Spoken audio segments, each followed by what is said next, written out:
Okay, so the last part here that you're going to end up doing, and it should be fairly simple.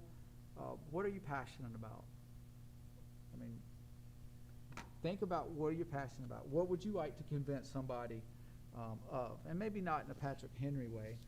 It could be something as simple as, I don't want to go to school today. How would you convince another party? Hopefully you don't do that one. I mean, I would say maybe it's a college of your choice. I want to go out of state to school. So don't worry about the expense or whatever. Think about what's good for you. Think about something that you're passionate about, that you believe in. If you haven't really sat down and thought about your passion, what do you want to do? What do you want to try when you're young that you're going to end up making a career out of? And the reason I say try when you're young, because maybe you should try it. Maybe if you fail at that one thing, you can go on to something else before you get too old.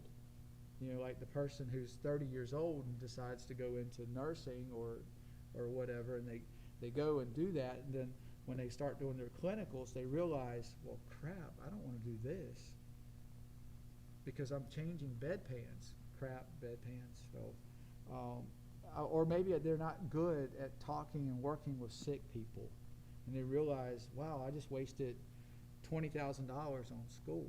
So do things while you're young. But whatever you're passionate about, I want you to choose either.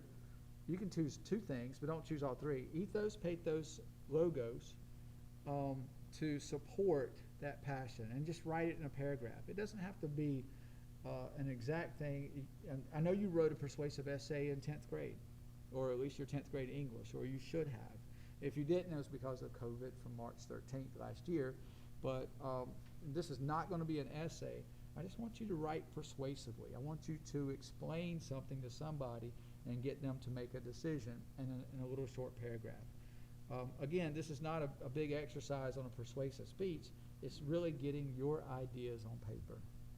Okay? So that's all it is. So don't stress out about this has to be an ethos, pathos thing. It does need to be ethos, pathos, or, okay, I shouldn't keep saying that. You need to use your heart, use the mind. Persuade with heart, mind, or maybe it's something you can use ethos where some individual, famous individual says something that's empowered you to do something as well.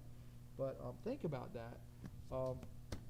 Don't go nuts over it. I'm not looking for nuts. I'm just wanting you guys to jot down ideas and to not really jot it, but form it into a paragraph and convince yourself or someone else about whatever it is that you're passionate about. And that's it. I'm just trying to keep it simple.